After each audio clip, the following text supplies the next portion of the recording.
एक तरफ कह रहे हैं कि हम इतने सीट लड़ेंगे, एक तरफ कह रहे हैं कि हम भाजपा के खिलाफ उम्मीदवार नहीं देंगे, एक तरफ जैसे कि बड़े बड़े दिग्गज तेजस्वी यादव, तेज प्रताप यादव, इनके खिलाफ उम्मीदवार आप कैसे ये जीते। ये बात बीत गई 2020। उसमें हुई कि जिससे कि भाजपा जहां लड़ेगी वहां मेरा उम्मीदवार नहीं होगा, क्योंकि रामविलास जी भी गुजर गए थे। उसमें माननीय तेजस्वी यादव जी लड़ रहे थे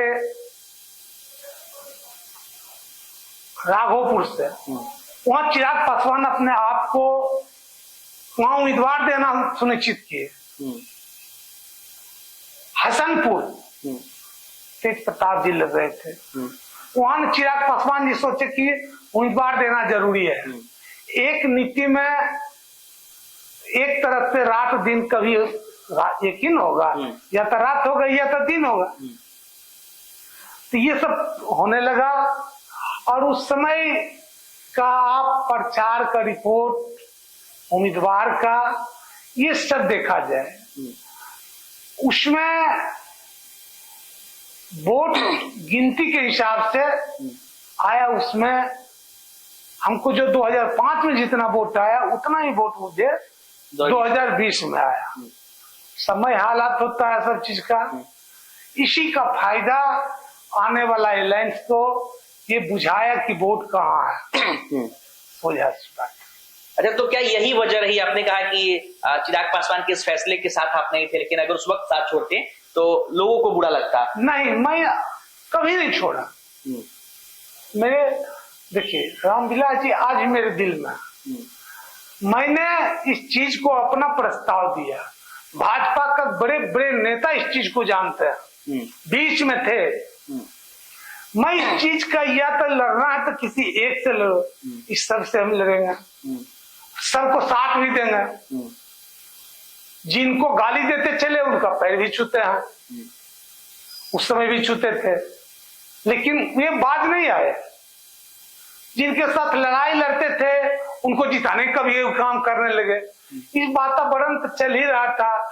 इसी बीच में बहुत तरह के जानवर का जिस तरह होता है जब मारा, तो पार्टी को मुझे बुझाया कि सब मिलकर निकल जाएंगे।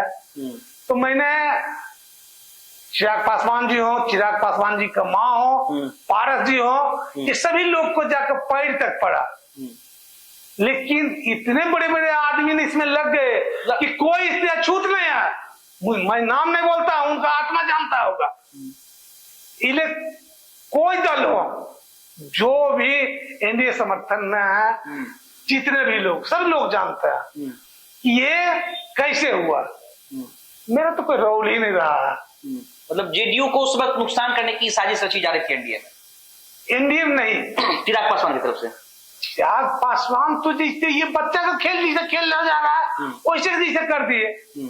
लड़ाई आप जिसके साथ है, एक को कर रहे हैं सब सरकार में है, सुई नहीं है, आला नहीं है। एक तरफ कह रहे हैं कि हम इतने सीट लड़ेंगे, एक तरफ कह रहे हैं कि हम भाजपा के खिलाफ उम्मीदवार नहीं देंगे, एक तरफ जैसे कि बड़े बड़े दिग्गज तेजस्वी यादव, तेज प्रताप यादव, इनके खिलाफ उम्मीदवार आप कैसे ये जीते। आप ये कोई राजनीति का मतलब नहीं, मुझको तो आज तक समझ में नहीं आया। मतलब आप ये कह रहे हैं कि तेजस्वी यादव और तेज प्रताप को जितवाने में चिराग पासवान की एक भूमिका थी? ये भूमिका ये आप तय कीजिए, मेरे नजर में था गलत। अब आप अपने नजर में देखिए गलत है कि सही। तो क्या यही वजह रही जब 2021 में पार्टी टूटी? क्या यही सब? नहीं, ये सब वजह का तो भी उठा कर चेहरे कीजिए। ये अपने परिवार में लड़ गए, हम लोग तो जाते वही है। जब पार्टी टूट रही थी, चाचा भतीजा दो अलग बट रहे थे, क्या उस वक्त आप लोग कोशिश कर रहे थे? नहीं, वे उससे पहले जाकर सबको पांव तक पड़ा। आपको पढ़ना पड़ा?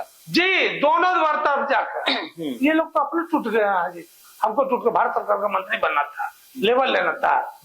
तो फिर आपने चाचा भतीजे में चाचा का साथ क्यों चुना? मतलब पशुपति पारस जी की कौन सी वो बात अच्छी है जो आपको चिराग पासवान में नहीं अच्छी लगती, लेकिन पशुपति पारस उस बात का क्या लगता है? नहीं, मुझे तो जैसे एक आदमी पसंद थे, रामविलास पासवान, बाकी कोई आदमी पसंद नहीं है। पशुपति पारस पसंद है?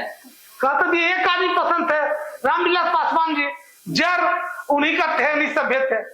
लेकिन अब तो आप पशुपति पारस जी के साथ हैं। नहीं, पशुपति कुंवर पारस जी हमको रामविलास जी जहाँ छोड़ गए वही है। अच्छा, अगर वहां नहीं रहते तो अब तक हमको लोकसभा में टिकट का ऑफर नहीं था।